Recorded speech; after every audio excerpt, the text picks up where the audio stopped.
This is chapter 1C, question 2a. Our question is z cubed minus z squared minus z plus 10 is equal to 0, and we need to solve for z. First of all, I need to be able to write it where I've got basically a quadratic rather than a cubic function. So I'm going to try some different values first. If I try putting that z is equal to 1, I get a value that's not equal to 0. Same thing if I was to do -1, I can quite clearly see that my answer is not going to be equal to 0. So let's try z is equal to 2. That would give me 8 minus 4, take away 2 plus 10, and that's also not equal to 0. Let's try p is equal to -2. That gives me -8, take 4 plus 2 plus 10, and that does equal 0. So therefore, z is equal to -2 is one of our solutions. Therefore, z plus 2 is a factor.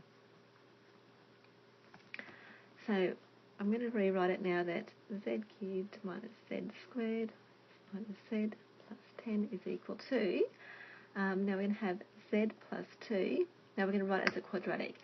So it'll be z squared. I won't have a coefficient because I've got no coefficient in front of my z cubed. Then we'll have, let's call it pz, because we don't know what the coefficient is here. And then the last one must be equal to 5, because 2 times 5 will make the 10 that we have over here.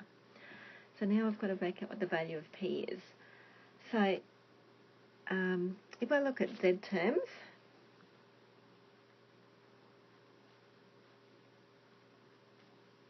on the left-hand side and the right-hand side.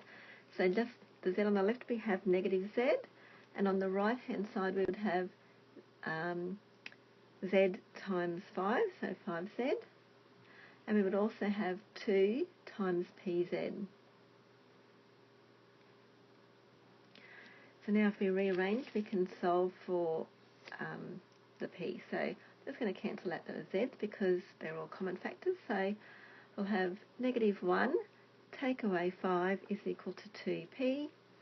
So therefore, p is equal to -3. So now my quadratic becomes this.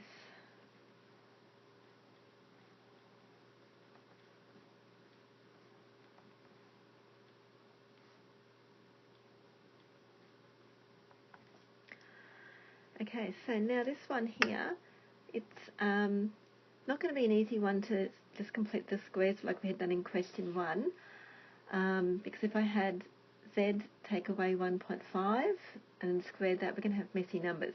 So instead we need to use the rule that z is equal to -b plus or minus the square root of, b squared minus 4ac over 2a.